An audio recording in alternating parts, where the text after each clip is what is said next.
অনুষ্ঠানটো উদ্বোধন কৰে মঙলদৈ মহাবিদ্যালয়ৰ সন্মানীয় অধ্যক্ষ ডক্টৰ কমলাকান্ত বৰাদেৱে আৰু এই অনুষ্ঠানটোৰ আদৰে doctor Vedang Talukdar assistant professor geography department Mangaldai মহাবিদ্যালয়। ভাৰতবৰ্ষ তথা আমাৰ মঙলদৈৰ সুনাম অৰ্জন কৰা এগৰাকী বিশিষ্ট ইকনমিষ্ট ডক্টৰ হিৰণ্য নাথ, তেখেত হৈছে ছাম হাডছন ষ্টেট ইউনিভাৰ্চিটি USAৰ প্ৰফেচৰ, আৰু আন এগৰাকী আছে ডক্টৰ শুভংকৰ শৰ্মা, তেখেত হৈছে ইউনিভাৰ্চিটি অফ হেলচিংকি ফিনলেণ্ড।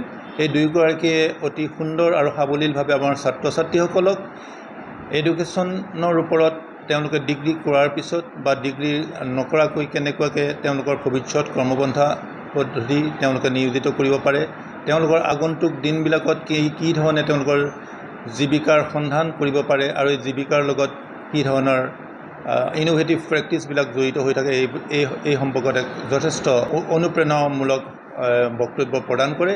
আৰু এই অনুষ্ঠানটোত কেইবাগৰাকী বিশিষ্ট শিক্ষক শিক্ষয়িত্ৰীৰ লগতে যথেষ্ট সংখ্যক ছাত্ৰ ছাত্ৰীৰ উপস্থিতি হয়।